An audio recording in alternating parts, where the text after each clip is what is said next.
Good evening, and welcome to the September 22nd meeting of the Arts, Culture, and Historic Preservation Commission. 25th, excuse me. Tonight's agenda is available on the counter along with request to speak cards. A reminder to everyone that request to speak cards should be completed and turned in to the clerk prior to the completion of any staff presentation. For those speakers wishing to speak on an item not on the agenda, but within the jurisdiction of this commission, please write item number on your card, or the item of which you'd like to speak to on your card. All speakers will be limited to 3 minutes. Please note that this meeting is being recorded and televised so that all speakers, in order to be recognized, must be called on by the chair and come forward to the microphone. Speaking in public may cause some individuals to become uncomfortable, so everyone is asked to be professional and respectful at all times.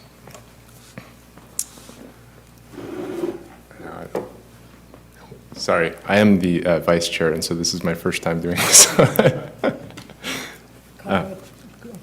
Pledge. Anthony, would you please lead us in Pledge of Allegiance? I pledge allegiance To the flag of the United States of America, and to the republic for which it stands, one nation, under God, indivisible, with liberty and justice for all.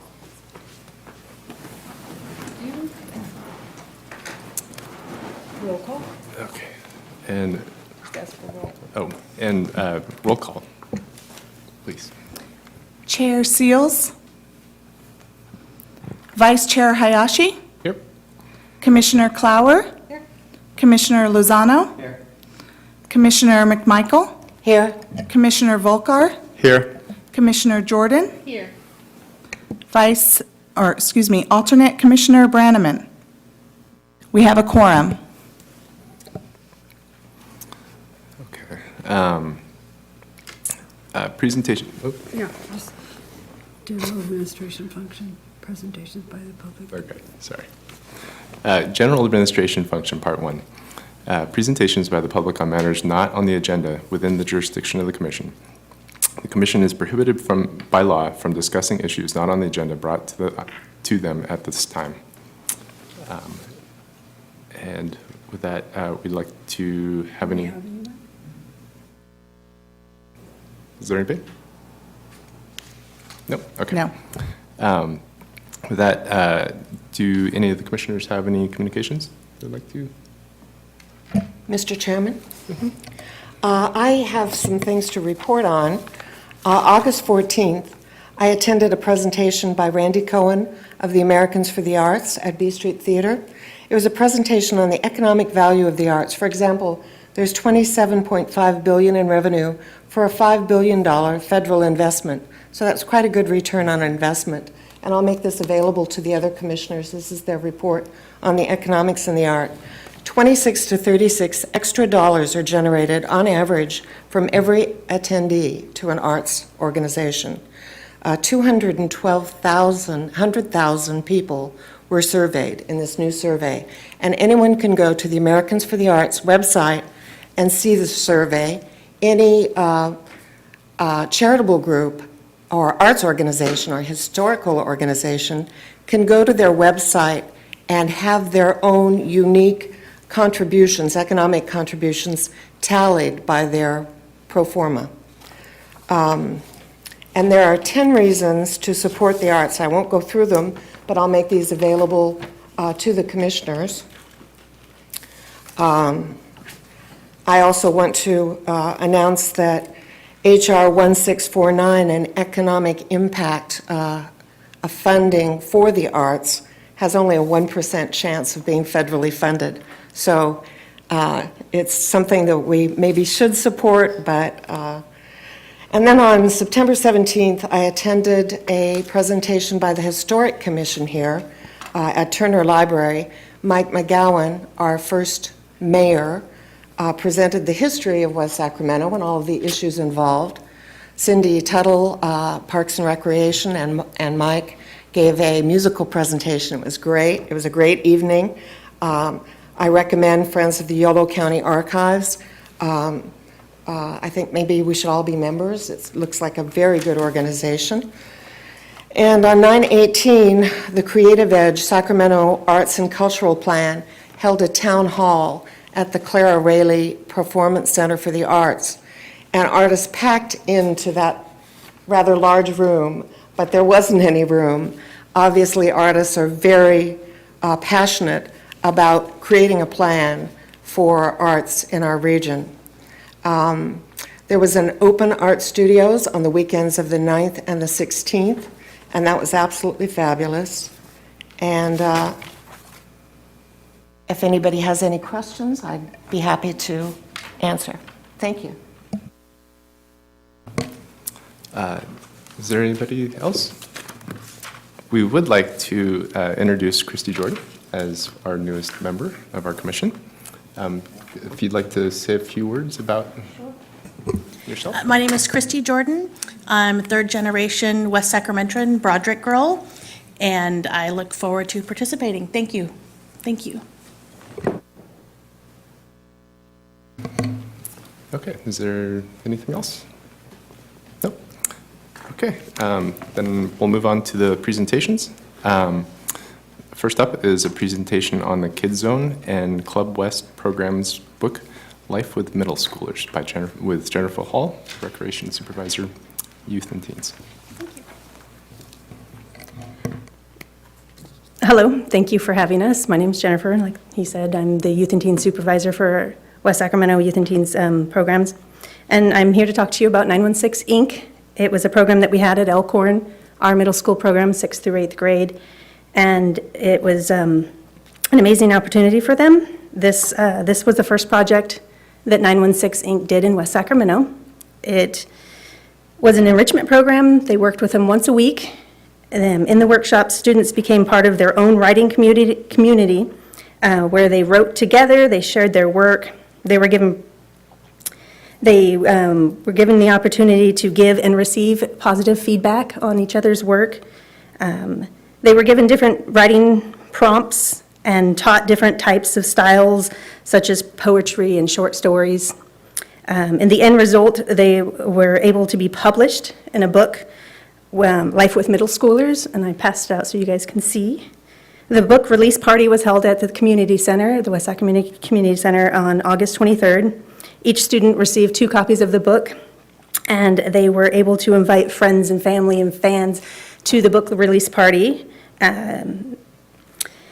And they were also able to read some of their pieces in front of the audience. It was an amazing experience, and at this time, I would like to introduce 2 of our authors from Elkhorn. We have Valeria Alfaro and Elizabeth Prado, and they have a couple of their pieces that they would like to read for you. Valeria.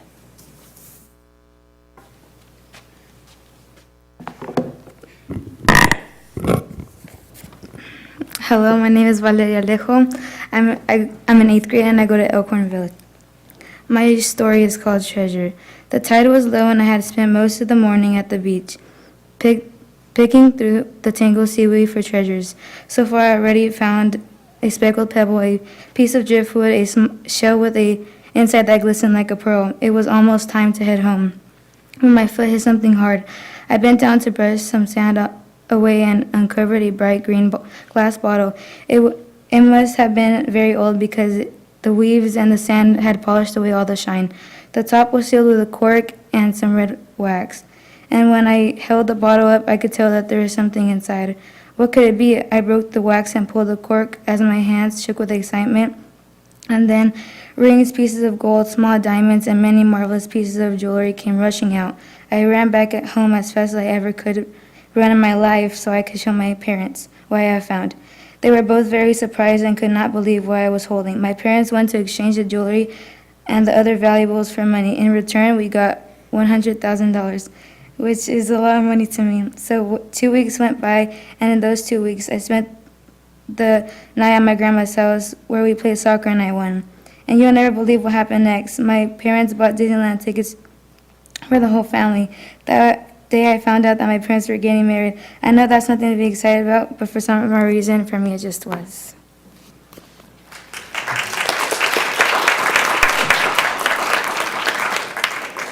And next we have Elizabeth. Hello, my name is Elizabeth Pardo. I'm in 8th grade, and I go to Elkhorn Village. Today I will be reading my poem, I Am. I am kind and smart. I wonder why people treat other people like they're different. I hear my great future calling me. I want to meet Cameron Dallas. I'm kind and smart. I pretend to be inspirational. I feel like I am not trying hard enough to reach my goals.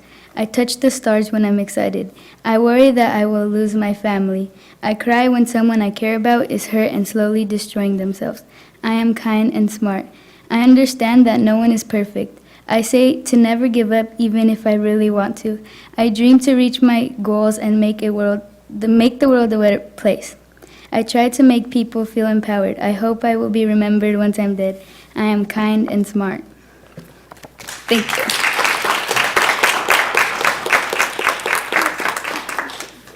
Thank you for having us. Do you guys have any questions? Please. I love 916 Inc., and I love the portions you shared with us, and especially all the feeling and creativity that went into it. I hope you continue writing, because you're obviously very talented. This is a great book I'll treasure, so thank you very much, and for the work you're doing. Commend you. Thank you guys very much. That was wonderful. Thank you. Oh, yeah. Is this book on file at the library for people to read, or? It is not currently, but I'm sure we could get a copy and provide It just the seems library like with one. it is now part of West Sac history and should be, and is it on sale anywhere? 916 Inc. does offer them for sale. We have, a handful of them, but, we could always get more. Yeah, we love the suggestion. I think that's a great suggestion, Commissioner Clower, for us to get a copy for our local library here of our published our authors, and we're very proud of them, so we'll get that to happen. Thank you. Thank you. Good job. Thank you. Thank you. Okay. So next up, we have an update on the theater, arts, and special events and introductions of the Gallery 1075 curator, Sierra Kaminsky? Yeah, Kira Kira Komisky. Kaminsky. With Sam Brinkus and the Recreation Supervisor. Okay, well, good evening, Commissioners. For those of you who don't know me, my name is Sam Brinkheis. I'm the Theater, Arts, and Special Events Supervisor, City of West Sacramento.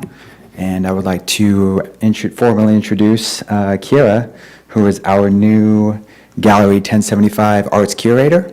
And she replaced Angie Pena, who many of you have gotten to know quite well. And Kira's been with us for about a month and a half now.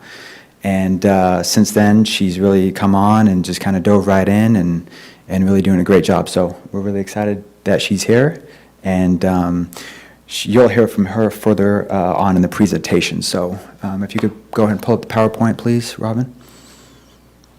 So we have some slides for you. About every 6 months or so, we'd like to give you kind of an update on the latest happenings across the street at the community center. And let's see here. Okay. So Black Box Theater, of course. For those of you, I would like to extend an invitation for those of you who have not viewed the space. We would like to give you a tour. So I know we've had some turnover in the commissioners as of late, so feel free to shoot me an email. We dropped off packets with flyers and my card. So go ahead and shoot me an email. Let me know if you'd like to come out, and we'd like to give you a behind-the-scenes tour of the green room, of the theater, of the control room up on the third floor. It really is a state-of-the-art facility, and we would love to have you come out. We saw Christy there not too long ago touring with Lucy, so what'd you think of the space? Yeah, it really is, and we're really, really excited that it's here in town. And with that, we want to keep you posted on the latest events, and this is actually a Bay Area production that is coming into the theater, Misery Loves Company. And I know it looks semi-provocative with the lips there, but it's actually a gospel production. And it's with the Bay Area group. As of late, we've been reaching out to a lot of the theater groups regionally all over Northern California. And we were lucky to attract this group to come out. And tickets are available via Eventbrite. And if you're free on the 21st of October, I would invite you to come on out. Should be a great theater production. Returning is our family cinema nights. And if you would see the picture there on the left, that's actually a real-life photo of our screen. So basically what we do is we set up a huge projector with a real-life movie screen, curtains, the whole 9 yards, and it actually feels like a cinema inside our theater. So we have a few dates there. Sunday, we have two matinees on Sunday, and then a nighttime show on the Thursday. But we do have some, basically what we do is we have a costume sort of contest that kids are welcome to dress up as their favorite movie-themed superheroes, Batman, and if they do, they get a free prize. And leading up to the movie, what we do is we set up a sort of a display with movie-themed memorabilia, and we try to generate buzz. And we locate that up near the preschool, up on the learning ladder, second floor. And that way the preschool kids, they come in, they get to see the displays, and it really sort of gets them hyped up for the movies. So we welcome you to come on out, check it out. Should be a great time. 3 dates there to choose from this fall. Beowulf, this is our panto that we have every December. It's through Splinter Theater Group. They are one of our longtime partners. Every season they come on. Last year was Sleeping Beauty. The year before was Cinderella. And for those of you who are not familiar with what a panto is, a panto, think Monty Python, think slapstick comedy, think interacting with the audience, and it's a great time. It's a great sort of holiday tradition that we have, and we have some dates there. Tickets are available on the Splinter Group website, and it goes all the way clear almost to Christmas, day before Christmas Eve, the 23rd. So we're really excited to have them return. Moving on, we have the Zumba Glow Party, which is, we actually just had this event this past Saturday, and Kira was in attendance, and I think she had a great time. I did. I did. Always a great turnout, so that's one of the highlights that we do in the theater. Kids Night Out. This is a chance for the kids to be away, the parents to be away from the kids. We call it Kids Night Out, but it's really a parents' night out. They're able to drop off their kids, we do games, we do activities, and there's always, healthy snacks, healthy treats. And we have a few dates there all the way through March, I believe. If you want to take a look at, let's see, the last one is close to St. Patrick's Day. The Shamrock Shakers, all the way in March. So we're really excited to continue with those kids' night outs. Paint Night, this is a new event that we're all very, very excited about. And it's with Kyle Lawson. He's a local artist. I believe he lives out in the Southport area. He does paint nights at Lenice's Cafe. He does paint nights at the Recreation Center in Southport. And now we have our first paint night here at the Community Center. October 26th, it's going to be a fall-themed event. You'll see the pumpkin, and eventually what we would like to try to do is have a sip and paint, and that'll be in our Gallery 1075, and we will partner with Lanice's Cafe Express, who's in our building, and we're finalizing our ABC procedures, and soon you'll be seeing a paint and sip in the gallery, which we believe would be an awesome venue, given the artwork that's already displayed, lots of inspiration, and the huge bay windows overlooking the street. So we're excited to see where this leads. Again, the first one is on the 26th. Welcome you to come on out. Dia de los Muertos. This is an annual event that we host, and we set up a community altar. And for those of you who are not familiar with the holiday, I'm still familiarizing myself. This has been a partnership with some local community groups, and led by Lucy Ramos, our coordinator, who sets up an altar and inside the community center lobby. And seniors, guests, students, staff, all patrons are welcome to come by, stop by, and post photos of their lost loved ones that have passed away. And it's a time for reminiscing. It's a time for sharing, thoughts and memories. So we're very excited. That will be displayed later in October, the 23rd. So we welcome you to come out, check out the community altar. And this is a little far in advance. This is all the way in February, but of course we can't forget our father-daughter dance. This year's theme is intergalactic. So, we're pretty crazy about sci-fi, as I'm sure everyone knows, with our Intergalactic Expo. But this is a time for fathers and mothers, if you don't have a father, to come on out, spend some time with their daughters. And anyway, everyone's welcome. Everyone's welcome. We just call it father-daughter. Come on out, enjoy yourself.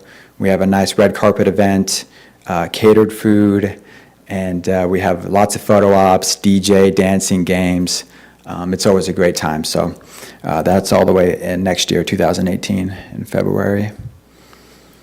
And speaking of IGX, I haven't spoken with you since March of this year, so I didn't get a chance to give you a recap on our Intergalactic Expo. This is a great event. This is one of the highlights that we do at the community center. This is, you talk about cosplay, Trekkies, sci-fi, you name it, we do it. And it's a great event. It's held on a Sunday every year, and it's for a great cause. Every year we partner with the Make-A-Wish Foundation, and this is not, there we go. Oop. Make-A-Wish Foundation, and this will be our 5th year partnering with Make-A-Wish. And every year, our goal is to raise $5,000 for a child's wish to be granted. And we were lucky enough to tour the facility this past April. I have a photo there on my left. And the top it's actually out in Natomas, and it's the regional center for Make-A-Wish. And some photos on the bottom there. To the left is what we call the wishing room. And that's when the child comes in and they get inspiration on the walls, they get to go through books, and they get advice from the staff, and they get to choose their wish. And after they do so, they move into the wishing well room, which is on the lower there, and I believe it's a key or a coin, and they toss their coin in the well there, and they have this big light display, and that's when their wish gets granted. So we got the tour. It's very heartfelt. It was very emotional to kind of see that and see the kids, and it was a great learning experience. That's us presenting their check on the right side there, $5,000. Again, goes a long way to grant a wish. So that's one of our longtime partners, and we're really, really proud of the partnership that we've been able to create with them. This is going into our classes, our community classes, leisure interest classes. This is our urban jazz dance. The photos there were actually from an awards ceremony that we hosted in the Black Box Theater With the mic there is Heather. She's one of our instructors, and she's presenting. Each girl got a small gift. They got recognized. They had a chance to walk the red carpet, and it was a very special moment for them. We just had a cooking class, our first Healthy Snacks cooking class, actually this past week on Wednesday of last week. And the theme was Healthy Snacks. Chef Dan, we're really, really excited to have him come aboard. He's actually been in the food and beverage industry for 40 years, classically trained chef, the Culinary Institute in Hyde Park, New York. He was actually classmates with Anthony Bourdain of No Reservations, famous author. And it was funny, I was actually getting a chance to kind of chat with him, and he was telling me stories about Anthony Bourdain back in the day and all the sort of mischief that they were getting into. So, great guy. We're excited to offer healthy cooking with Chef Dan. Mindful martial arts.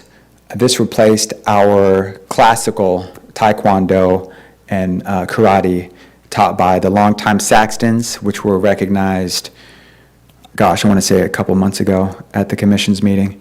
And so this is kind of the evolution of that theme. It's still on Tuesday nights. This is more of a yoga, martial arts, sort of a hybrid, and kids, they get to practice their martial arts skills, but they also get to meditate and get with their deep breathing, stretch out, and they love it though. Great addition, great addition. Young Rembrandts, this is our youth art class. Again, Gallery 1075 is the venue, and it's just great for inspiration. They look on the walls, they see the artist's paintings, and they get to be inspired. And this is a class that we offer mostly in the summer months. We've tried fall and during spring break as well. But summertime is really when the kids, they come out and they really enjoy themselves. Ballet. This has actually become one of our most popular classes, surprisingly. And Karina, she's a great instructor. She came aboard, I want to say, about a year ago. And since then, her classes have waiting lists. They're sold out months in advance. And she offers 3 time slots Wednesday nights. 2 times are for the 3 and 4-year-olds, and the third time is for the 5 and 6-year-olds. And the photos there are actually from a performance. They had a recital in the black box, and it was a great time. That's in the green room, that middle photo there, and the one on the lower right is the girls with the ballet bars, and they love it. It's a great time. Come on out and practice their skills at a young age. My daughter's actually taking that class. Oh, she loves it. Awesome. Yeah, you're looking at me like, yeah, Karina's great. She's very kind of stern and strict with the girls, but I think the parents appreciate that. She does a fantastic job of wrangling the kids. Most definitely, Yeah. most definitely. If you come out and observe, you're like, whoa. Yeah. She's pretty It's good at that. Yeah, most definitely. Archery. This is a class that we started about 6 months ago, and Sam Combs Park, for those of you who are familiar with the area, and Joshua there, he has his own side business that he does archery, he does leather work, workshops, and he's kind of an artisan. He's kind of an Americana guy, and one of his passions is archery. And we were kind of leery about shooting real bows and arrows in a public park. So, yeah, there's a dog park right next door, so we had to consult our insurance provider. Hey, is this going to be okay? So, of course, we got it cleared. He provided his insurance certificate, and he's out there Tuesday nights. He usually has a very large group, and it's one of our best classes that we offer. Okay, so what we would like to do now is give you a quick update on the Gallery 1075, which is Kiara's kind of new baby, so I'll turn the mic over to her. Hello. So, Hi, my name is Kara Komisky. It's a pleasure to meet you, and I'm excited to tell you about what's been going on in Gallery 1075 over the summer and what we have coming up. So this was prior to my time here, but this past June, we hosted the West Sacramento Art Guild and their exhibition, Collaborative Interpretations. We have an ongoing relationship with the West Sac Art Guild, and they generally show annually. This exhibition was a variety of artists that are currently in the Guild and active members. And we're expanding our relationship with them that our gallery wall outside the gallery, opposite Lanise's Cafe, we're currently upgrading so that the Guild will have an opportunity to have a rotating monthly exhibition, and also hopefully bring in a few more, or at least please the patrons of the community center, showing them the art that's being generated right here in West Sacramento by our Guild artists.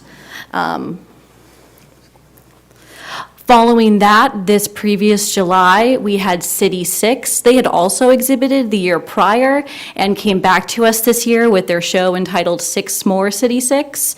The group was 6 artists that use a variety of representational styles and abstract media, but are basically joined by very vibrant colors and pure hues. Following that was Richard Jocobo's exhibition, Blank Voyage. Different than the previous exhibits, his work was much more of a small miniature scale and really invited the viewer to take an up-close personal look, examining his storytelling with his characters and to create their own narrative where they think that character might be going.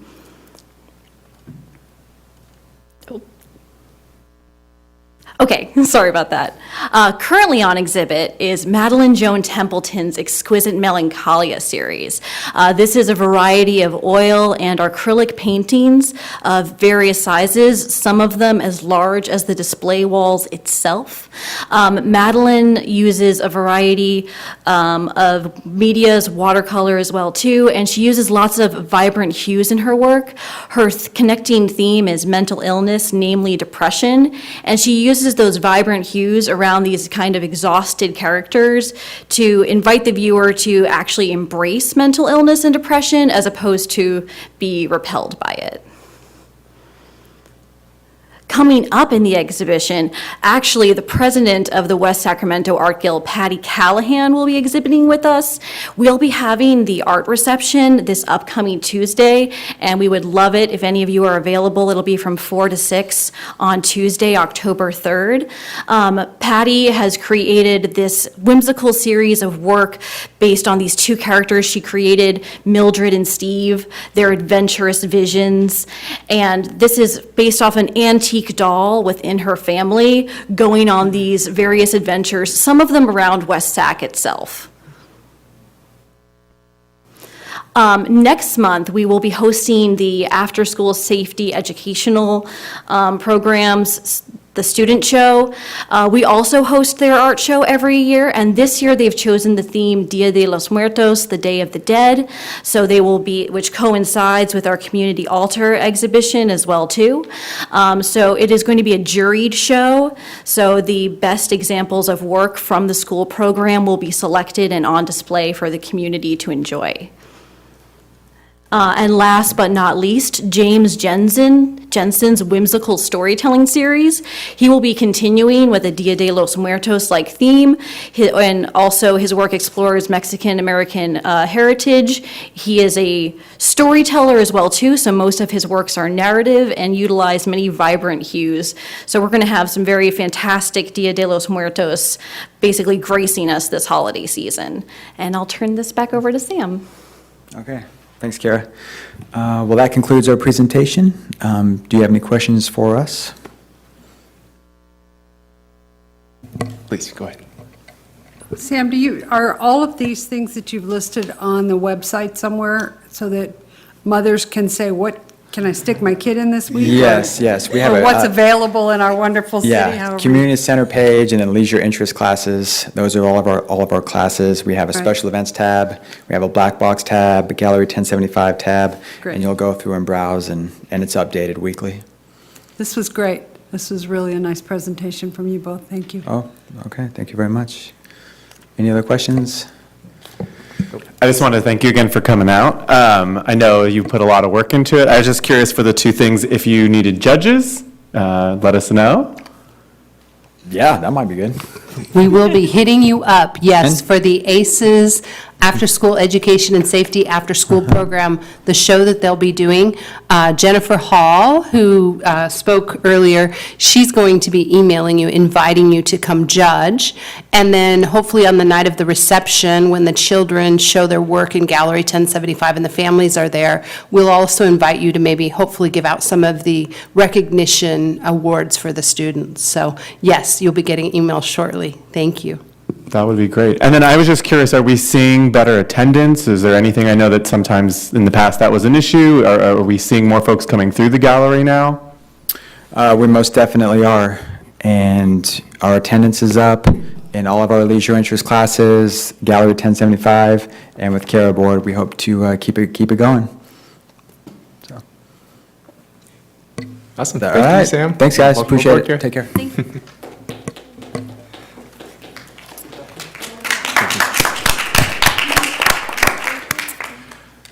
Okay, and with that, we're going to move on to the overview of Parks and Open Space Master Plan update with Tracy Michaelis, with the business manager for Parks and Recreation, is going to give us an update. Good evening, Vice Chair, members of the Commission.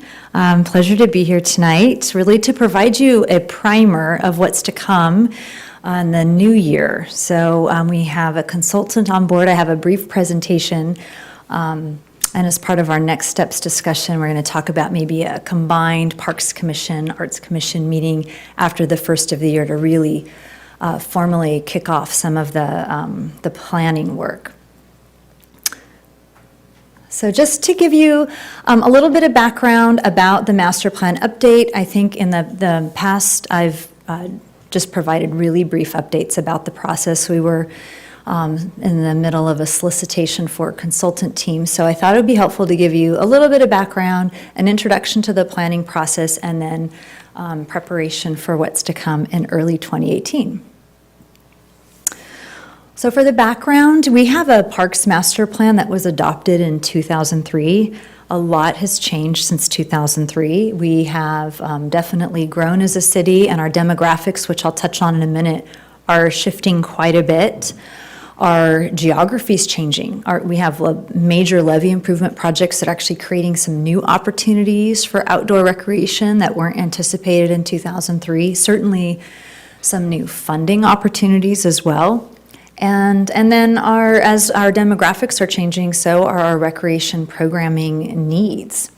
And of course, resource availability. So we are still sort of struggling as we come out of the multi-year recession that hit in terms of park impact funds and being able to use that funding to develop new improvements. And so we're constantly looking for ways to leverage our existing resources. And I'll talk about that also. So a new Parks Master Plan is essential. It was part of Council's strategic plan last year, continues to be a priority action in this year's strategic plan. Our General Plan 2035 document was adopted late last year and calls for the Parks Master Plan to be updated every 10 years with a major emphasis on 5-year windows. So when we update the Parks Master Plan this time around, we will pay special attention to some of the near-term items in the first 5 years of the 10-year plan. We know there's a need to revisit park development standards. We have very different development communities in the city now. Some are more urban in nature than others, triggering a need to look at how we can customize our park development standards to fit the areas where they are being developed. Also review programming needs and demands, and evaluate facility conditions and our level of service. So that means an update of the inventory of all of our existing facilities, and also looking at, based on the needs, how we update our existing facilities. We may have different needs in parks that call for different types of upgrades as we move forward. So this provides an opportunity to look at that, as well as our existing community center and recreation center, and looking at what are we going to need to remain competitive and to be able to operate in the future. We'll be looking at long-term funding sustainability, how we can position ourselves as a city to continue to provide great, high-quality programming, and also to maintain our facilities at the level of service that our community wants and needs. So just some interesting information about the General Plan 2035 findings. When we look at park development standards, there are national standards that we use as guidelines, but when we look at typically the number of acres of parkland per 1,000 residents, if we look at that acreage, including open space, we're actually exceeding national standards, and if we, traditionally, we haven't necessarily included all of the open space areas. So this effort now is going to provide a little more of an emphasis on open space and passive recreation and how we incorporate that into our master plan.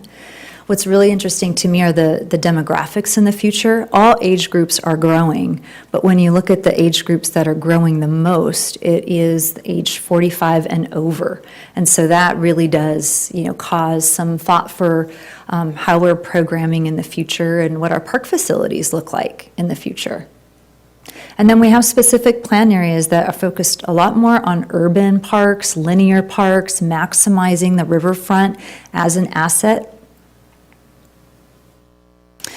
And then our park impact fees. We based our impact fees, which were from the 2003 document, on a lot of planning efforts that were taking place at the time. Our riverfront master plan that was completed in conjunction with the city of Sacramento called for a lot of really complex waterfront improvements like marinas that are very expensive and challenging to permit. And so we'll be revisiting what happens on the waterfront. But when you look at our fees compared to some other cities in the region, we do have the highest park impact fees in the region. So we want to make sure as we move forward that we are collecting enough fees to accomplish our goals, but also we remain competitive in the region with our fee prices. And then integrating into a lot of other related planning efforts is very important. As I mentioned briefly before with some of the levee improvement projects, there are a tremendous amount of opportunities to leverage resources with some non-traditional funding sources that might not be park specific, but certainly provide an opportunity to connect people to nature, education, agriculture, flood improvements. And so this slide just highlights a lot of the other planning efforts that are taking place within the city and within the region, and all provide opportunities for us to integrate the Parks and Open Space Master Plan effort into those activities and vice versa. The last time I made a presentation to this commission, we were in the middle of a solicitation process for a consultant team. We had a request for proposals that we issued in April, and in August, we received council approval for the selection of the PROS consulting team.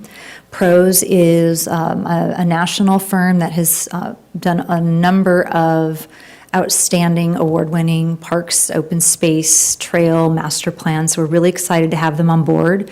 They have teamed up with Jacobs to handle some of the design work, and they're located right across the river, and we're very excited to be working with them.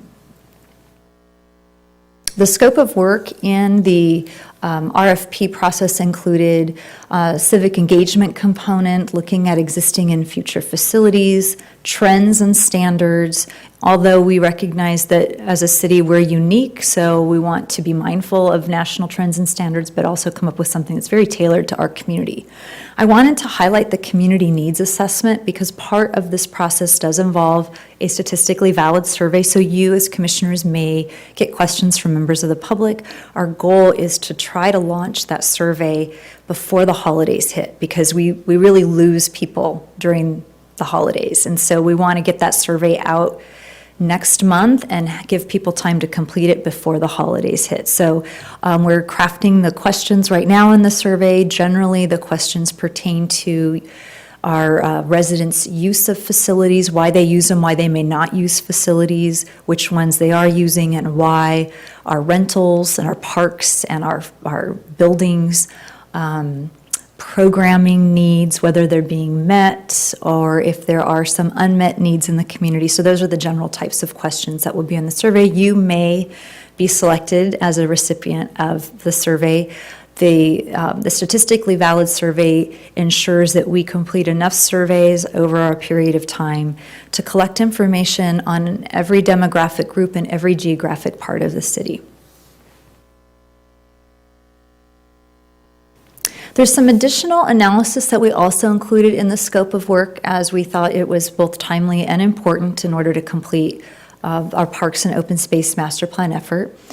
The first is the update of our landscape development guidelines. We have standard specifications that are actually pretty dated, so this provides a great opportunity to update those, which all departments in the city will be able to benefit from. The second piece is a central park evaluation, and that includes looking at potential locations and partnership opportunities to redefine what the Central Park is. In our 2003 master plan, you have highlighted here on the slide the concept that was included both in the Riverfront Master Plan and in our Parks Master Plan, which a large portion of the site that was earmarked for a Central Park has now been assumed by a large setback levy. So there's still an opportunity in that area to create a central park. It just might be something different, and so we're going to be taking a look at that as part of this planning process. And then the third component is a site-specific reuse plan. What we are considering right now, although we're still in the process of coordinating with the school district, is there may be an opportunity to look at another school site. We have a joint facilities agreement with the school district where we have shared park and school sites. We manage the park portion of the site. We could add some more sites to that, but we want to take a look at, based on the needs and unmet needs that come from our survey feedback and our planning efforts, determine what programming needs we might have and what sites might provide good opportunities for that. So this is just a concept of what would it look like if we had new ball fields at Westmore Oaks. Next steps is data collection. The survey is a big piece of that. We're also having days worth of staff-intensive focus group meetings so the consultant team can collect information that we already have from our other planning efforts. We will be presenting to the Parks Commission next week, and then I think this was done before I came on board here, but last year there was a special combined meeting, and we thought that might be a good opportunity to do again as we get the feedback and data results in, and we can refine our process moving forward. It'd be a good idea to meet with both commissions combined and just kind of walk through the process. And that concludes my presentation. Happy to answer any questions. Please. Tracy, thank you. This is so interesting to look through this. Recently, I had an opportunity to see what is being done in Ireland in active aging, and one of the things that they demonstrated was an intergenerational playground. And since that demographic, my demographic, is represented by that growing portion, I thought this is something that's very interesting to look at, because having seniors integrated into the community as a whole is good for seniors and good for younger people. Thank you. To add to that, this is going to be part of the director's report, but I'll go ahead and give it to you now. We are working in Elkhorn Park right now, which we received 2 grants for Elkhorn Park. We applied for a National Recreation and Parks Association and Disney grant opportunity to replace the play structure and also to look at intergenerational improvements. And we received $40,000 as part of that grant. We then used that funding as our match and applied for California Parks and Recreation Society grant opportunity with a company called Game Time that outfits a lot of the play equipment for all age ranges. And what we were looking at Elkhorn is actually just that, improvements not only for children but also for adults of all ages. So adult exercise equipment that can be used by teens and active adults that's very close to the children's play area, so you can work out while you're watching children if you like. And also game tables, picnic tables that double as game tables. And so you can have ping pong or checkers or backgammon. You bring your own pieces, but you can use those tables for passive recreation. And also very close to the play area, so you can kind of keep an eye on young ones if you have them with you. So we are moving forward to try to refine the designs, and are excited to be moving forward with that. As part of that, we actually have a company in the city, Bear Crop Science, that's interested in helping us prep the site as part of their community service day in October. So the next time you meet, we'll have some information on that to report back on. Thank you. Anthony? Thank you for the report, that's great. I just wanted to ask, because obviously with the arts group, you talked a little bit about arts, but are we expecting questions in the survey related to arts? Is there any updates and specifically related to anything with new art infrastructure for the city?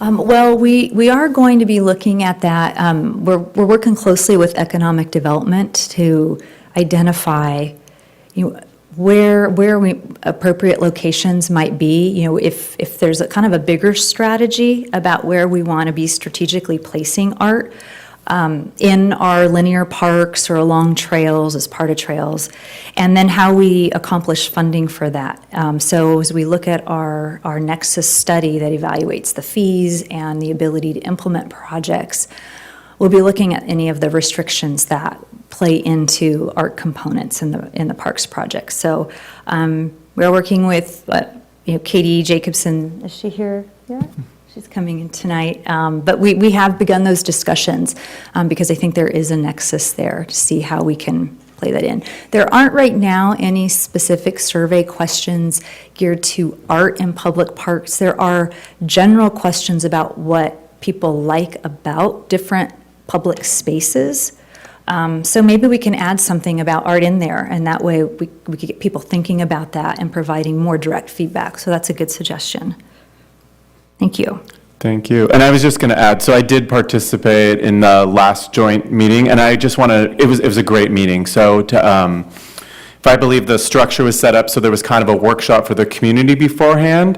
And so, I could easily envision us maybe doing a site visit to a park, talking about some of the challenges, because I think folks in the community don't always think about maintenance. They think a lot about the experience at the park. So maybe talking through some of the challenges or doing some kind of budget exercise where they kind of have to, if we don't mow the lawn for 2 months, but we save that money and it goes towards putting folks with some of these real life challenges that you're trying to deal with as a park system and asking them to decide how to allocate it. That might help show some of the priorities. And to be honest too, I think that was the most eye-opening thing to the survey that was done for the age studies was some of the undersampling that we experienced in the community with the Broderick area. So, I think as well, I would just offer for myself, but I think some of the other commissioners as well, if there was any undersampling with the survey, I think this commission would be more than welcome to help you do that outreach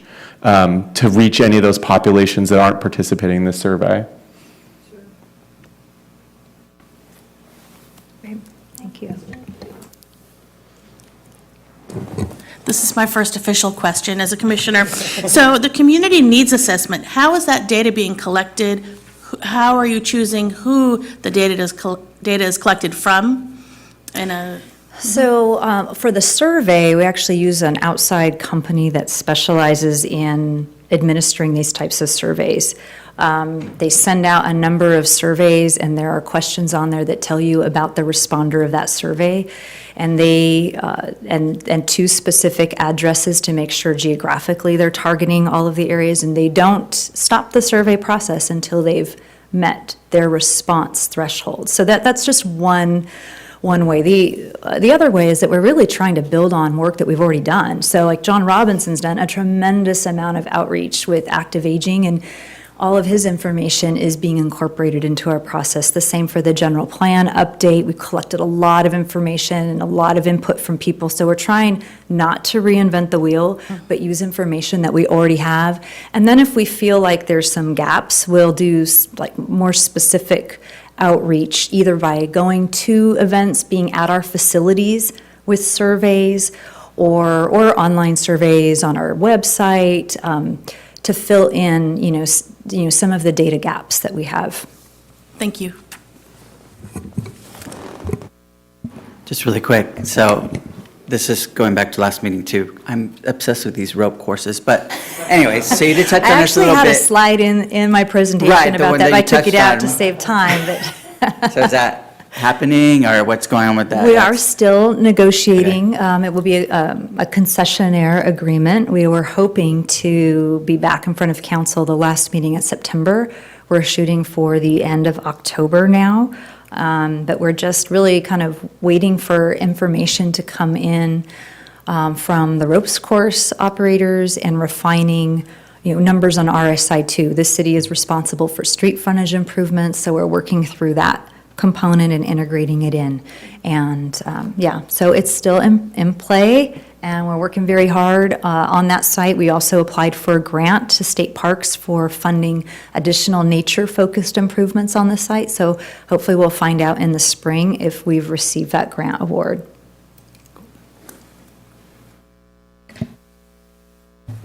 Cool. Well, thank you very much, Tracy. And that concludes our presentations, but I really want to say thank you to you guys, the Kids Zone, for your readings. That was awesome. Thank you. So with that, we're going to move on to the approval of the minutes from June 26th, 2017 regular meeting. Mr. Vice Chair, I move that the minutes be accepted. Thank you. All in favor? All in favor? Aye. Say aye. Aye. Opposed? Motion carries. All right. Thank you. And with that, we move on to the regular agenda. Item number 6, consideration of the Mill Street Pier interpretive and public art improvements and status update on the subtle sidewalk poem and Dango art installations by Katie Jacobson. Good evening, Vice Chair Hayashi and Commission members. I'm Katie Jacobson with the City's Economic Development Department. I'm a Community Investment Manager. Tonight, staff is presenting the final artist designs for the Mill Street Pier public art and interpretive elements and recommending that Commission recommend to Council that it approve the construction of the improvements. The designs have been completed by Janet Zweig. She's an artist who works primarily in the public realm. Her public work includes a performance space in a prairie on a Kansas City downtown roof, a generative sentence on a wall in downtown Columbus, a memorial in the lawn of Mellon Park in Pittsburgh, a 1,200-foot frieze at the Prince Street subway station in New York, and a system-wide interactive project for 11 light rail train stations in Minneapolis, which incorporated the work of 100 Minnesotans.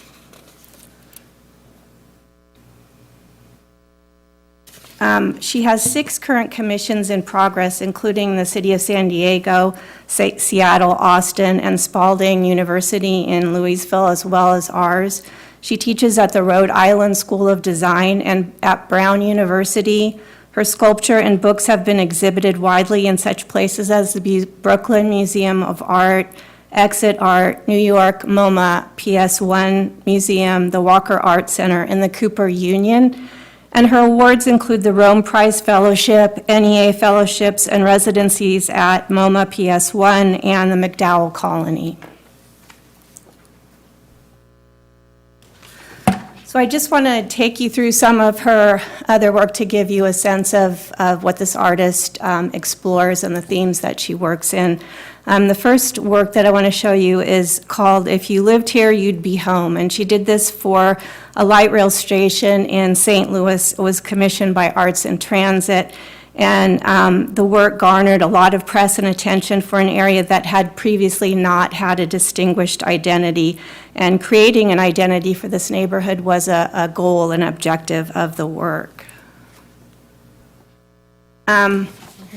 So she took materials from houses in the neighborhood that had recently been demolished near this transit station that was being constructed, and she created two lit 28-foot-long, three-dimensional sculptures which spelled out the word Maplewood that are installed on either side of the station overpass. So this is a view of the sign as you exit the city, and as you can see, the artwork on the south side of this overpass is the word Maplewood written backwards, so it's intended to be read from one's rear view mirror. And the typography that she's using is actually referencing an old theater that had been in the neighborhood. This is an example where you can see that she took the materials from these demolished homes, and she actually used things like faucets and tile and brick and wood from the homes. This is a picture as you enter this Maplewood neighborhood, so this is the north side of the bridge as you enter it. So you can see it's written forwards in that case. And then she also did, she honored the two homes that had been torn down with also plaques near the artwork. This is just some more photos of it being constructed. And then it really got so much attention in St. Louis that Fox News did a piece on it, and it showed all the traffic and the intention and that the sign was bringing to this neighborhood, and described the meaning of the piece, and it talked about the past and the future of Maplewood. And as they were doing the news in the studio, they spun their wording on the screen from backwards to forwards.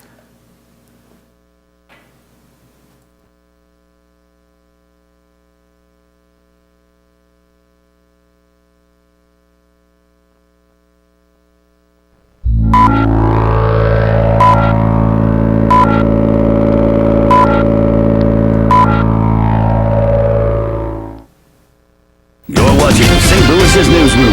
This is coverage you can count on. Well, if you've ever driven Manchester Road around Hanley, you might be taking a double take at a new sign on the Metrolink overpass.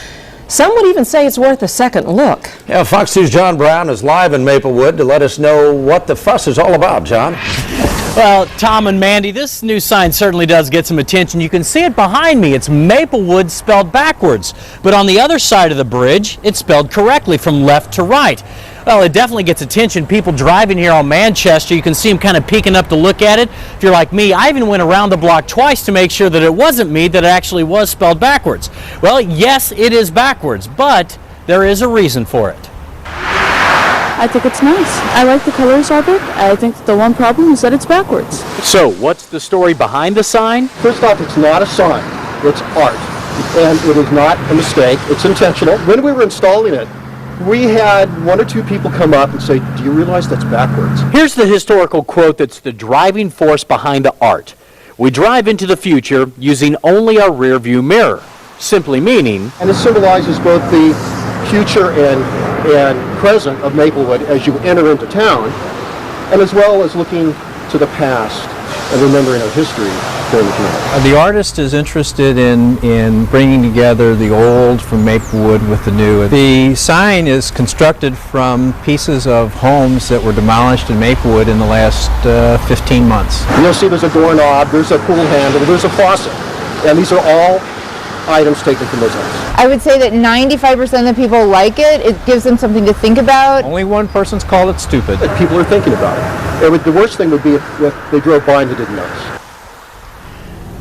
It definitely gets attention and definitely has everybody talking. If you want to read more about the artist, the piece of art itself, and the houses that were demolished to make way for that sign, you can just go to our website, myfoxstl.com. You can read all about it from that website. Reporting live in Maplewood, I'm John Brown, Fox 2 News.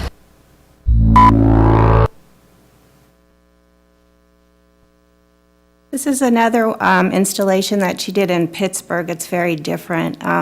It's in a walled garden at Mellon Park, and it was commissioned by the Pittsburgh Park Conservancy as both a work for the general public and a memorial to Anne Catherine Seaman. This artwork brings 150 of the brightest stars and planets down to the lawn of the garden, reflecting the exact sky that hovered over the garden at the moment of Anne Catherine Seaman's birth. After dark, a visitor to the garden sees the night sky twinkling from the lawn. In the day, 150 stone markers are hidden in the grass. The artist worked with astronomers and chose the 150 brightest objects in the sky. An astronomer selected a short phrase that expressed the most interesting thing about each sky object, and this was engraved in the stone markers. So fiber optic cable in this case runs underneath the lawn and up into the fixtures, and it holds these customized light sticks. There's another view of it and the evening being enjoyed.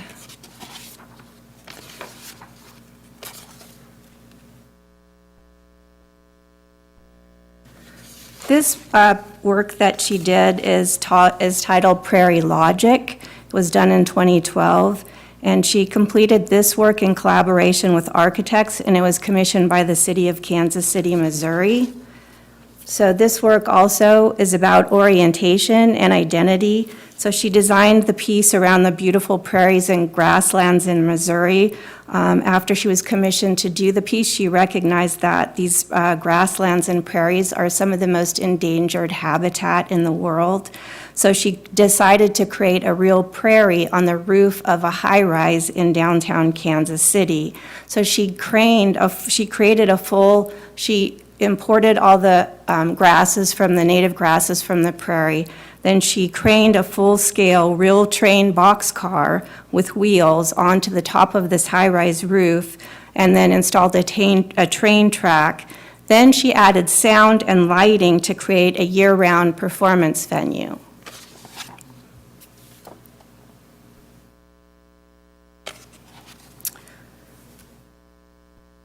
So the prairie is viewed from the roof, but also from above and from the surrounding high-rise skyscrapers.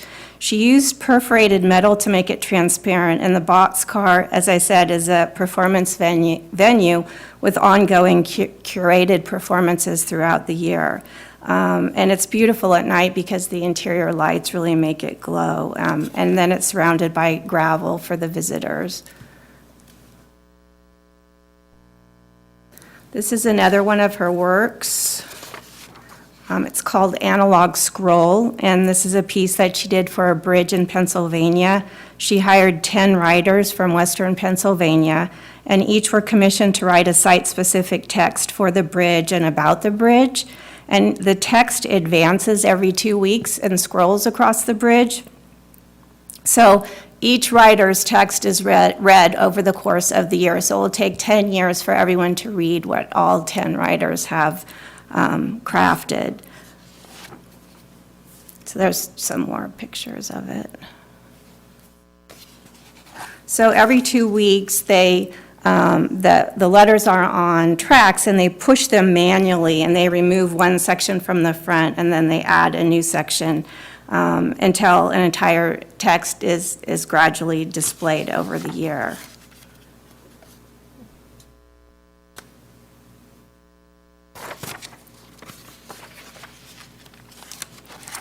So for West Sacramento, Zweig has designed a very playful work that is really, again, about the primacy of orientation and identity, and about our city's identity and our history.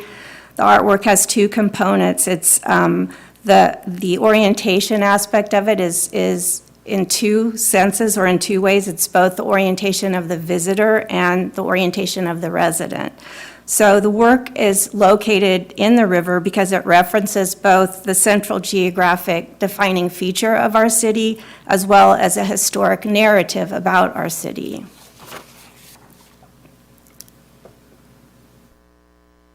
So it, as I said, acts as an identifying gateway element that is intended to place West Sacramento at the center while also marking the Riverwalk as a distinctive and exciting new area. The first component is comprised of 4 hollow letter forms that are approximately 3 feet high that spell out the word west and will appear to be floating out in the river. The artwork is elevated above sight lines and installed on a cantilevered structure at the end of the pier away from the touch of visitors. It extends about 18 feet out from the edge of the pier. The letters are on a motorized platform that is triggered to move by both a motion sensor and a timer, which allows two positions of the sign, one facing towards visitors on the pier facing West Sacramento, and the other turned 90 degrees to face downtown Sacramento. So there'll be a motion detector that detects when people are approaching to the end of the pier. When people walk down the pier, at first they see the word West facing them, so that would be where they would take photos or selfies or the things that, that my children do all the time, every day. But then they take their photos, they're at the center, the word West is a backdrop, and it's also facing the residents of the city. And then as they approach the end of the pier, in order to open up the beautiful vista at the end of the pier, then the sign turns, it turns 90 degrees, and it opens up the full vista of the downtown and the skyscraper across the river. And then it's showing the word West to downtown Sacramento, and it's showing it to the boats and the visitors that are on the river.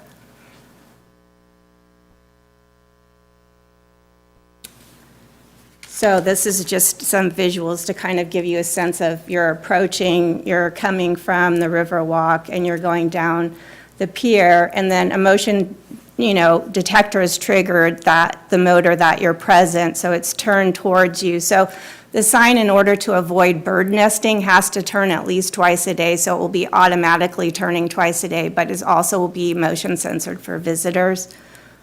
Then as you enter towards the last part of the pier into the river, then the sign turns away from you so that it's not blocking your vista of the river in any sense. I had a quick question. My only thought on this one, when I first saw it, was I just know that kids are going to want to climb out on that thing, and somebody's going to try to hang off of that sign. Is that being taken into account? Yeah, we've had a lot of discussions with our maintenance crew and with the park staff and Public Works. And the designer's still coming up with ideas. One of the things we've thought about is the bird spikes. We can bird spike it. The pole has been designed to be as narrow as possible because you don't want it to be visually apparent. You want the sign to appear as it's floating. So I feel like bird spikes would be one way, but also it's not, the size of it would not be, the location of it is several feet down from the edge of the pier. So I think that everyone shares that your concern that we really need to make sure that in the design that that's not a possibility. So we are looking at that. So this is the letters. So the letters are treated wood, and they're made out of a marine wood on the outside, and they're softly lit. They're intended to just be very softly glowing, not garish. And keeping to the wood, the marine wood as a natural material that would be out in the river or would be consistent with the habitat. There's another view of the letter. And then the second element of the orientation element for the project, for the artwork, is glittering steel bands that will be on the remnant pylons that surround the pier. And that is intended to orient the viewer to the ebb and flow of the river, which is daily, yearly, and in relationship to drought and to the operation of the dams, rainfall, tidal movement. So each of these steel bands will be 3 inches in height. They'll be placed 3 feet apart vertically and stamped with the water level number in feet at 3-foot increments starting from the zero baseline of the U.S. Geological Survey, stream gauge standard levels, and these bands will be reflective of the light and water, and they will be visible as both a visual element and a measuring device to orient people to water levels and teach them about water conservation. So they will be able to be seen from the pier, but also from across the river, because they'll be so reflective of the sunshine and the water in the daytime and then the lights at night. And then finally, there'll be an educational sign installed to explain the installation and bring attention to the issues of the river, tides, drought, water conservation. So as the staff report describes, this artist and elements of this design were originally seen as part of a 2015 selection process for a Riverwalk public art. And although the artist was not selected, she was top ranked among about 100 submissions at the time. And at the time, the council recommended that if artwork were ever to be funded or contemplated on the pier, that this artist could be considered to do that work. And given the timeline that we had with the performance schedule on investing and expending this money, which we really have to have this constructed within the next 5 months in order to meet the grant performance objectives and contractual obligations, we needed to proceed quickly with this concept because we knew that was also possible within our existing permitting. So tonight, staff is recommending that the commission receive and consider information about this Mill Street Pier public art and interpretive elements, and recommend that council approve the construction contract.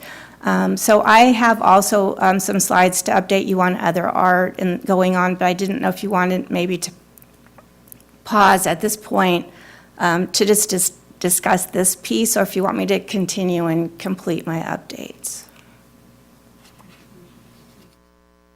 Sorry? Should we go ahead with this one and then? Sure. move on?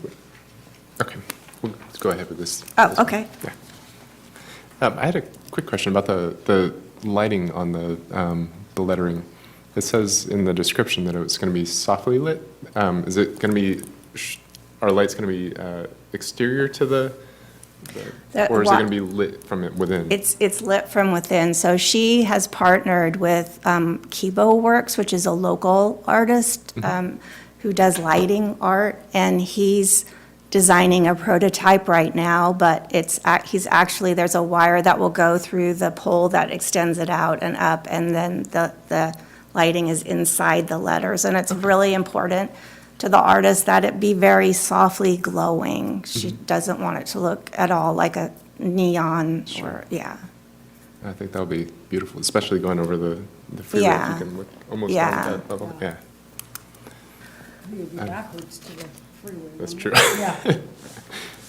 So the next update I have is this piece actually got great coverage in the October-November issue of Sacktown. There's several pages on it. It's very exciting that we're finally being able to install it. It is called Subtile, and we will start installing it in November. We've already poured the foundations. It took us 18 months to get it permitted by the Army Corps of Engineers. We're finally able to get that permit secured with Congresswoman Matsui's help, so we're very grateful for that. Again, this piece was part of that 2015 selection process where there was about 100 entries. The intention of the artist in this case is this artist is juxtaposing man-made materials within the natural riparian habitat on the edge of the river in order to manipulate light, space, and shape so that the river's ecosystem and the clouds and the water and the surrounding habitat are reflected back to the viewer in an enhanced fashion in a way that it's juxtaposing man-made materials, but at the same time, the reflection is merging the natural habitat with the piece in a way that is visually interesting. And the artist's intention in doing this is to bring awareness to the river's ecosystem and to inspire all of us to want to repair the damage that humans have done to the ecosystem. So I just have some just So you can see, so this is where it is placed on the foundations in relationship to where the water levels will be in the summer and where the trees and habitat are. And the piece will be surrounded by vegetation, as it was shown in the rendering, just to blend with the natural with the man-made. This is when it was delivered last fall. It's been sitting in our warehouse for about a year.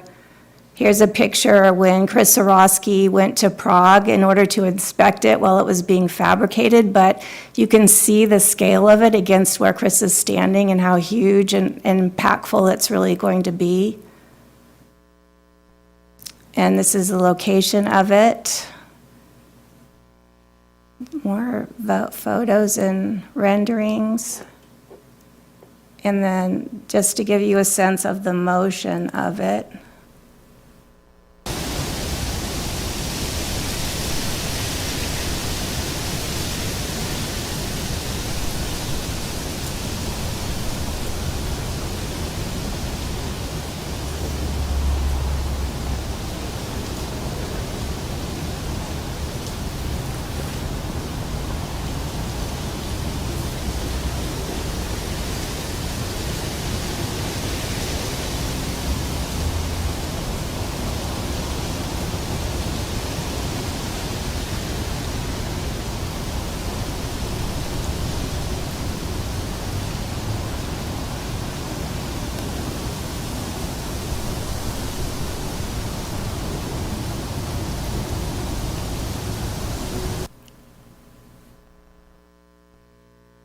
So the next project that I will be updating you on is the poem, the Sidewalk Poem project. Last year, Commission, serving as a selection panel, chose a poem about the river to be installed as an art, wayfinding, and placemaking feature of the Washington District on an east-west connection to the Riverwalk on E Street. So a graphic artist has completed the design work, and this is an example of a small section of the poem and the graphics that the artist has developed. And just in order to give you a sense, like I said, this is really a small section of it. It's at the corner of 5th and E Street. And at this location, there's 2 curb returns, vertical curb returns that are about 12 inches in height. So the title of the poem, which is the river, and then the author, Jeff Noor, will be placed in brass on one side of the street. And on the other side of the street, it will say the Washington, established 1864, just to reference the historic character and identity of this neighborhood. And then the poem extends 2 blocks down E Street, and it's intended to reinforce that this is a major east-west connection into the Riverwalk, to reinforce the location of the Riverwalk to the residents and the visitors. And the brass pieces that the graphic artist has designed will be inlaid into concrete. And there's leaves and other willows and grasses and birds. I really like the leaves because it seems like they're floating on the water. But the poem itself is inscribed into grass tiles that, into stonework that will be inlaid into the hardscape of the frontage. So it will be concrete, but then it will have these granite pieces that have the poem etched into it. And the granite pieces are sort of set randomly and in some different directions. Is the typography changing, the fonts changing for each of the blocks, or is it? The poet and graphic artist decided to expand. The typography isn't changing, but the size of the font's changing. But it's a consistent font? Yes, okay. yes. Question. The lines in the poem were quite long, and I don't see how it tracks. Is the poem going to be cut up then so that you put it back together? Right, so we worked very, very closely with the poet and the graphic artist. They partnered, and we understood that the artistic element didn't necessarily allow for the full lines of the poem. So the poet has agreed to this formatting and spacing and the breaking up of the lines. Will there be a place where one can read the poem as originally written? That's not in the design now, but I would be happy to see if there's something like that that we could, create as part of it. Originally, there was a monument associated with it, and that was where we would have the full text of the poem, but it didn't really make sense. It's a very constrained area with a lot of little old cottages very close to the sidewalk, and the monument it just seemed out of place. It didn't make sense there, but we could reconsider that, or we could look for another way that we can actually inscribe the entirety of the poem in a location. Maybe at the end of it. I can talk to the designers.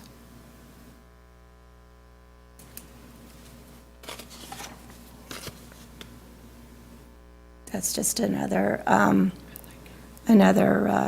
section of the concrete there. And then the next update is on the Dangos by June Kaneko. So the Dangos were acquired back in 2014 when Garden Park was under construction in the Bridge District. So this, as part of the Garden Park budget, we had included art because in the Bridge District specific plan, there's a provision for art also to serve as wayfinding in a sense that you try to make visual connections with the art pieces from the interior areas of the Bridge District out to the Riverwalk. So this artist was selected. A museum had purchased these works, and their expansion plans fell through, and so they weren't able to exhibit them, and so we were lucky to get them when we did. But this artist received a fellowship to use a kiln at the Mission Clay Products Factory and Kiln in Fremont, and this factory, they produce large sewer pipes, and they have this giant kiln. And so for the first time, the artist was allowed to mount these very, very large clay sculptures that were glazed. So they have to be fired. They had to be fired in this giant kiln at the hottest temperatures for 6 months. So the first time he opened the kiln, this is ultimately the batch that came out that included the 2 pieces that the city acquired. But the first time he opened the kiln, after they had been in there for 6 months, all of the pieces had just completely shattered. And so he had to start all over again. But the second time he did it, they were holding their breath, but they got it right. So these are the 2 pieces that the city's purchased, and you probably know that the piece on the left has been installed and it is in Garden Park, and so the piece on the right is the more graphic piece that will be installed on the Riverwalk, very close to the barn. Is it still sightline? Yes. Yes, I walked out there because I didn't think that was possible. I'm not sure, but everyone has gone out there and they're insisting that that visual connection has been made between Garden Park. You literally do have to see through the barn at a certain angle, though, and you can see it. But this shows the plan that was given to the commission back when they approved the selection and the acquisition of these pieces, that the visual connection that's supposed to happen there. And this is just another visual of how that visual connection is supposed to be made. And that concludes my presentation. It's very exciting, Diane, to see these things finally coming to fruition. I mean, we all work so hard on them, and now to see them actually happen is wonderful. Thank you. Being a new commissioner, maybe you could tell me, local artists that do monumental work like Thomas Ramey or Roger Berry of just down south, is there any weighted factor for choosing a local artist, maybe you know, of course, we want the best art, but if local artists could be given some sort of weighting in the judging, is that done at all? It depends on the funding source. So if you're only using local funds, for example, our fees that we collect or property taxes, I believe that you can do a direct acquisition or you can wait for a local artist. And in our city, we're a small city, we have very little funding for art, so all the art that you've seen here has actually been grant funded. So once state funds are involved in their grant funds, they're very restrictive and you cannot place a geographic limit on the entry and you cannot weight it towards local. But we're somewhat delayed, but we have another National Endowment of the Arts grant to master plan for our city's waterfront in partnership with Crocker Art Museum in Sacramento. And so part of the work that I hope the consultant and I will be able to develop and come forward with is how we can incorporate local art and artists into the process, how there can be diversity and representation, and possibly how local institutions, businesses can, like a university's art department, possibly take on some of these projects. We did massive outreach each time we personally called local artists. I personally called every professor at UC Davis, at City College. So with the poem, the same thing. We did massive outreach. Thank you. I had another question. I'll think of it. Thank you.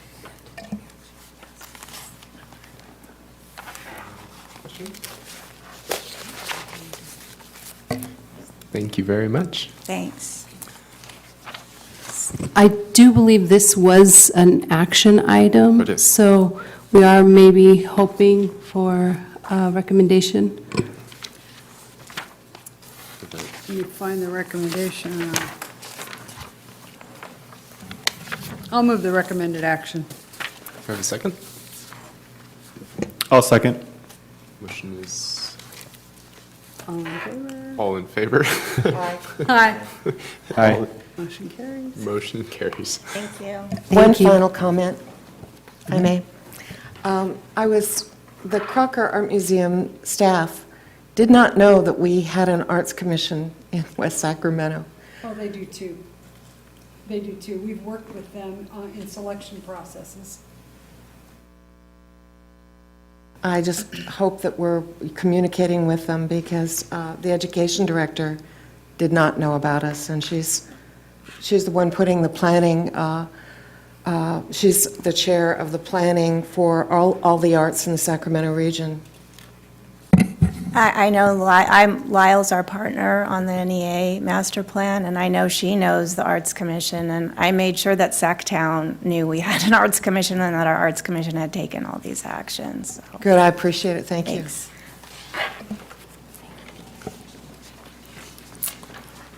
Okay, so with that, we'll move on to item number 7, which is the workshop on the Washington Neighborhood 3rd and C Street Action Plan. Eric Will and Jane Criblin. Hello. Very patient people. Yes. We try. Great. So good evening, commissioners. Thank you for having us. My name is Eric Will, and this is Jane Griblin. And so we are actually Next Steps interns with the City of West Sacramento. So we're in the Economic Development and Housing Department. And so this has kind of been our pet project that we've been working on, and so we'd like to present it to you this evening. And so tonight we'll be speaking to you about the 3rd and C Gateway Action Plan, so speaking about the area near Burgers and Brew and surrounding the area as well. And so the 3rd and C Gateway Action Plan was formed as part of the 2015 Washington Realized document, as well as part of the 2017 strategic plan as part of the City Council, where it's listed as a high priority on their policy agenda. And so this action plan serves as an intermediary document between Washington Realized, which was in the past, and the upcoming Washington specific plan that the city will be putting together in the next couple of years, where we're taking some of the recommendations and discussions from Washington Realized, from the 2015 document and pulling them into the present, where we can take these recommendations and hopefully implement them. And so, to give you a little bit of context, Washington Realize, which has been discussed a couple of times tonight, is a sustainable community strategy that focuses on transit-oriented development, as well as pulling together multidisciplinary actions and recommendations together. So economic development, housing, arts, recreation, and parks, pulling that all together into one comprehensive plan. And so we're using that document as kind of a stepping stone for this Third and C Gateway Action Plan. And a little bit more context for that is that Washington Realize was funded by a grant that the city received back in 2011, and that was to do just what I spoke of just a second ago, so bringing these multidisciplinary actions together within the Washington district. Now, what you might be interested in as the Arts Commission is that as part of Washington Realized, some of the recommendations and focus that were there were to enhance and reinforce the public art connections to the waterfront that's been spoken about tonight, as well as to alleviate some of the security concerns that discourage bicycle and pedestrian modes of use within the Washington district, to also just install visually connected art along pedestrian, bicycle, and streetcar routes. So some of these recommendations, pulling them together into this document. And so that's where we start. And so to give you a little bit more on where we're talking about specifically, this is our study area, which is the Third and C study area. This was actually adopted from Washington Realize, which was formerly known as Focus Area 2. We've actually expanded that area to increase connectivity between the neighborhood and riverfront access, as well as to the parks and recreation uses in the area. So the actual boundaries are the Broderick boat ramp to the north, as you can see, the Sacramento River to the east, E Street to the south, and 4th Street to the west. So you can see that little graphic up there. Helps to put that into visual perspective as to what we're speaking about this evening. And so we have a basic layout for our document, which we find helpful in explaining it. So first we introduce our study area, and then we actually break it down into a couple of types of projects that we get into. So we have mobility projects, we have parks and arts projects, we have infrastructure projects, and then finally a quick update on where the Washington specific plan will be leading us to in the next couple of years. So this evening we will be focusing on arts projects for this commission, and Jane will be running us through those projects, and at the end of our presentation we would love any feedback or any questions that you have for us at this time. And with that, I will pass it off to Jane.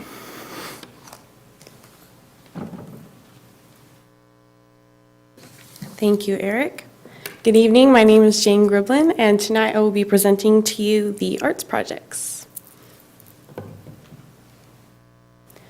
So first off, we have the water tank beautification. A little bit of background about this water tank.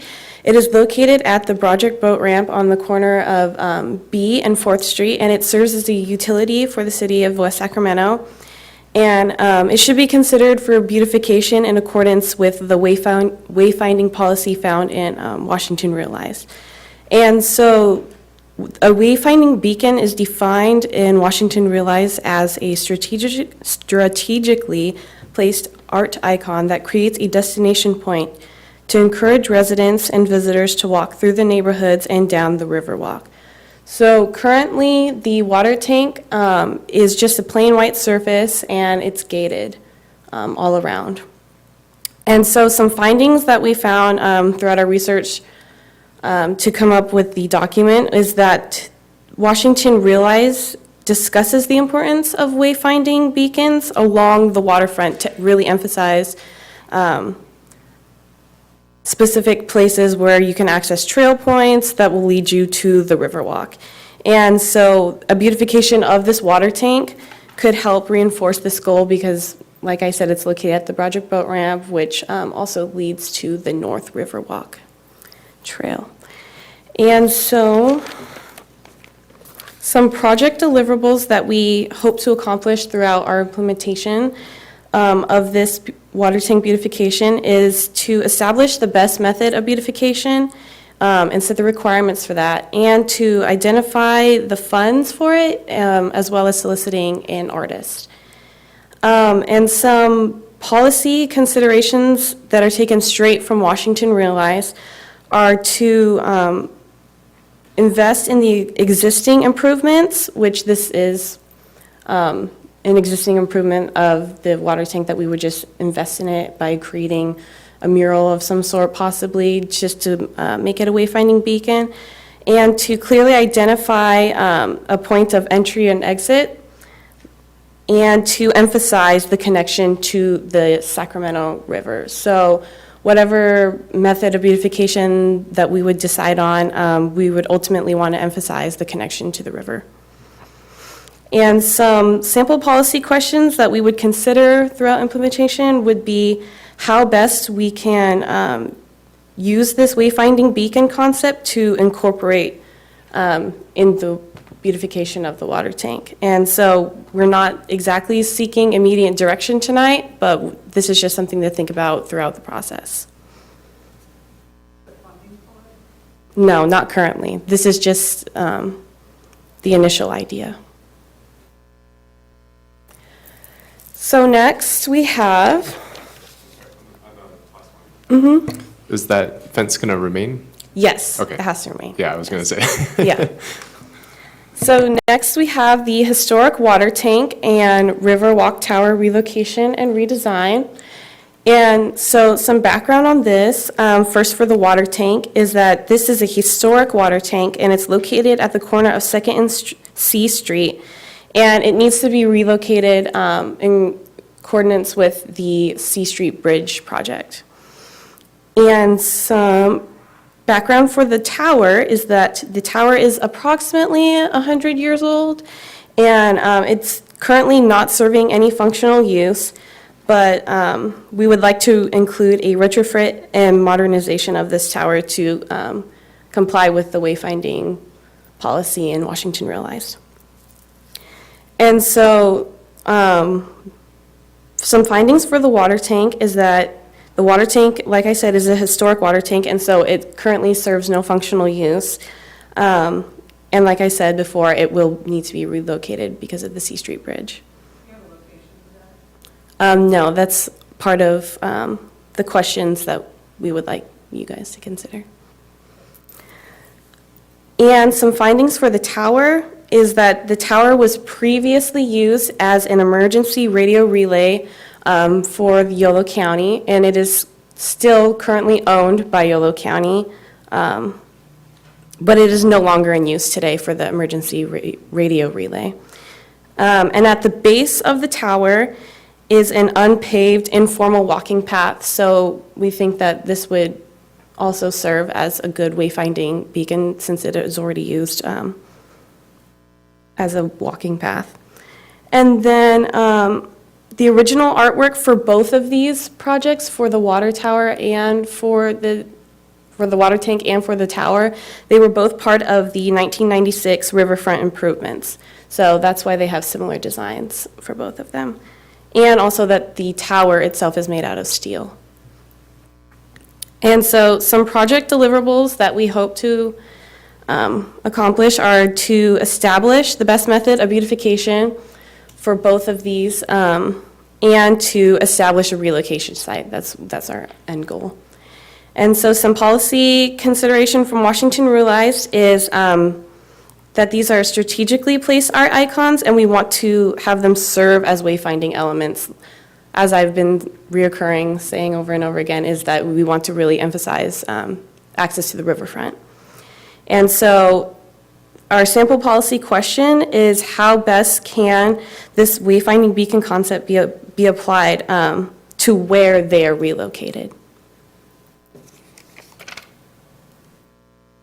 And our last project is the Washington Monument relocation.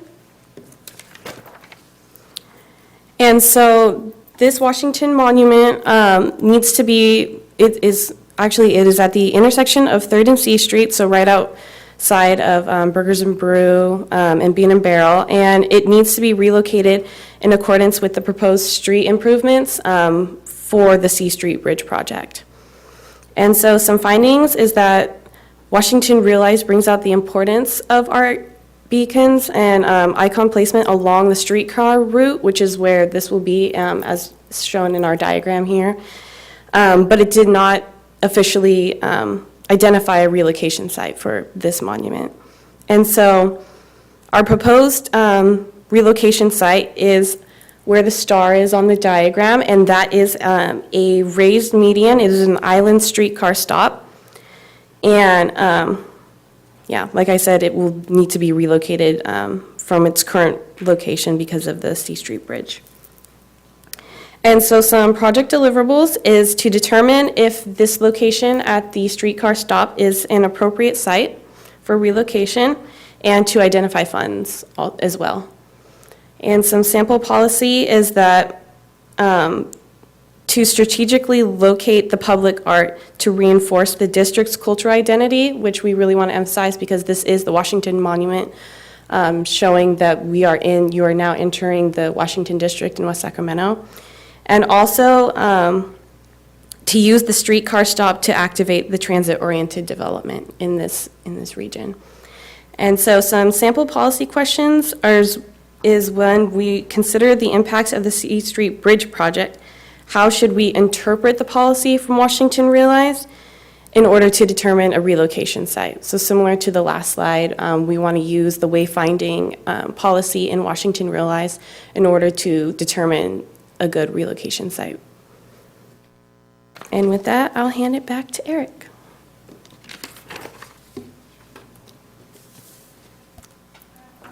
Questions on this? Sure. On the Washington Monument relocation, I also see down here at the very bottom, or demolition. Yes. That's not okay with me. Yeah. Okay. So we just put that in there as an option in case it wasn't feasible to actually physically relocate that monument. And if it's not, then we will consider demolishing and making a different one if it's not physically able to be relocated. If I can just, Hi, Diane.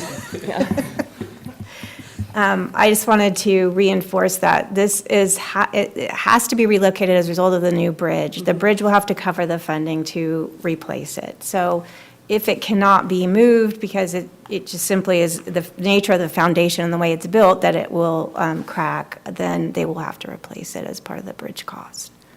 Make a new one. Yeah, like this. exactly. So it's not like just mowed down and we'll do something else. Correct, absolutely not. Okay. Thank you. Yeah, it's an important part of our district's identity, so we would definitely want to keep the monument there. Good. All of the art is, it's very, very, very important. And I don't know, there's kind of art is art. And these things were the tower and the, whatever the other one was called, the tank and the tower were both designed as art. Mm-hmm. Can they be changed? Can they be updated? I mean, they can be retrofit so they don't fall down, but I'm not certain that you can take a painting or an art structure and change it. So I just have, there's a question I have about that. Mm-hmm. And that could look different, I mean, it could be a fresh coat of paint, right? Or it could be a complete overhaul. And so that's part of what our kind of fact-finding and recommendations we're looking for, if there's any specific ways that we can approach this.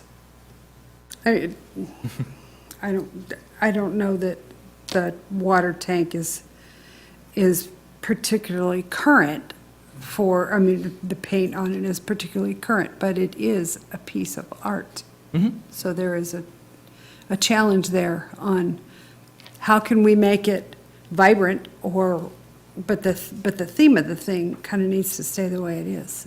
Sure.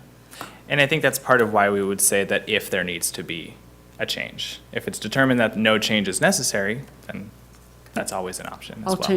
I think all changes need to come through this commission just to be, even if it's just blessed, but, Right. Right. And just a quick note is that this would not be the last time that you will see us about this document. And so we are moving through the commissions and getting feedback as we go, moving toward city council. But before any implementation, we would be making rounds. Great. As well. Great. I have a particular sore point with me, is that the signage that I see directing one to West Sacramento is sparse but if these can be welcoming into the community in some way, I mean, I see what you're doing with the metro, but if with the, if the monument could be a part of the C Street Bridge, or the other markers could be the I Street welcome, that would delight my heart, because for the past 2 commission meetings, I've talked about the Amtrak entry into West Sacramento. There's a private property owner, and there's a homeless camp, and the signage posted is most unwelcoming. And so these welcome things, I envision the side of the building as a welcome to West Sacramento with a mural or something. So my particular bias is toward entry points so that everyone knows where they are. And I applaud your efforts to look at these things. And I see that Sacramento has entered some controversy in the repainting of a water tank beautification with the farm to fork. And I think this would be a critical thing for our identity, to reinforce that we are a growing community and a vibrant community. So that's just my 2 cents. Thank you. Thank you.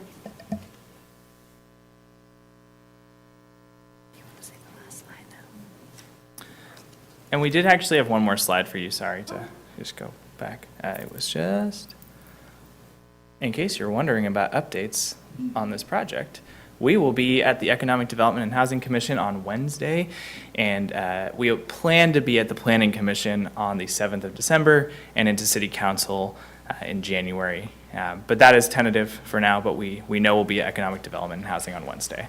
So just those are kind of next steps for this. This will be going through some more feedback loops just to ensure that we get everything that we need. And we've already taken it to the Parks and Rec Commission and Transportation as well. So we're planning to go to all the commissions that this applies to and get as much feedback as we can before we take it to council. I know we're close to wrapping up. I just wanted to note with the water tank beautification, that might be a great project to align with the Wide Open Walls event that was happening in Sacramento. It's just a clear palette that I think they could do a lot with. And then as well, some of the projects in that are annual and repeating every year, every 2 years. And that would just be, I mean, I think they could work with the theme. I think that would be a great partnership. Yeah. I just didn't know if you wanted to take the opportunity to share about your internship, if anyone out there is interested, or how your experience has been. Sure. So this is my 2nd year as an intern. I started as a Summer Steps intern last summer, and then I came back again this summer, and I ended up staying on as a Next Steps intern. And it's really opened my eyes as to what's going on in the city, and I really appreciate all the work that everyone does to make our community what it is.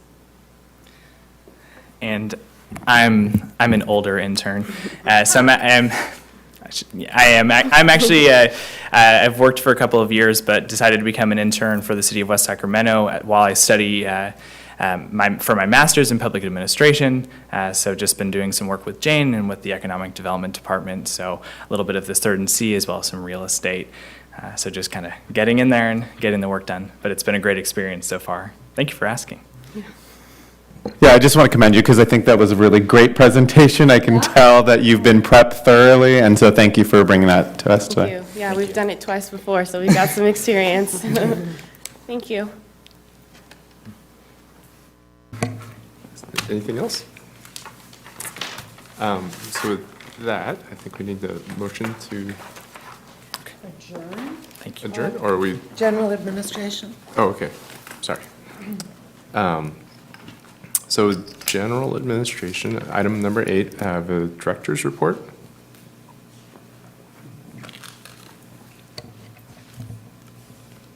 Good evening again. So I actually kind of already gave the director's report on behalf of Cindy, who couldn't be here this evening. I was going to provide you with an update on Elkhorn Park, and that was kind of it. So unless that you have any other questions that you were planning to ask Cindy tonight that I could try to help address. Okay. Thank you. Thank you. The commission's calendar? The next meeting is,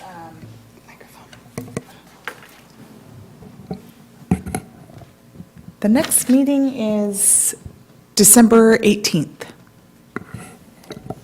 Thank you. And future item requests. I was just going to note, because I think it would be good, because I think I had the same question about the ropes course, but by the time December rolls around, if there was an additional update, that would be great to have. And then I just had a note, because we did talk about the barn, and I know at one point we had reviewed a policy about barn use, and I don't know that that came back. If there was any update, and I'd love to know how the city's utilizing some of the barn activities. So if that would be possible at the next or a future agenda, that would be great. So noted, and we will try to make that happen. Thank you. Also, I just had a question. Do we know what's happening with the runaway stage? Can we get an update on it? Have we heard about anything from them, or? We can put our fillers out and try to find Okay. out and get a status for you the next meeting on Runaway Stage. Thank you. I didn't mean to hog. I was going to say, if after that reception, if there was an opportunity, I really actually appreciated the chance to bring individuals in from the community. If after the reception with Kid Zone, if the winners or recipients of those awards wanted to come and be recognized before here, I thought that was a fabulous opportunity for us to interact with the community. So if that was an option, we would certainly welcome them back in December to share their recognition of those awards. Sounds good. We'll get that on the agenda. Yeah, and I'm sure we'll have some really exciting pictures of proud artists and family members from the reception, so we can share that at the next meeting. Okay, and with that, is there a motion to adjourn? So moved. Second. All in favor? Aye. Sorry, that was really quiet. Connie, did she say that these were just for us to look at and she was going to pick them up? I have to say, we're trying to order more copies. Some of you have a copy that's like signed by the children, that's one of their leaders' book or things. If you have one that is not signed, feel free to take it. And then whoever, if you have one that's signed, I promise to replace it with another copy. We just, the commission was a bit bigger than generalized. So if one of you has like signatures from children, if I can get that one back, but I'll keep your name and get you a blank one. Okay? Okay. So I owe you, yes. Thank you, guys.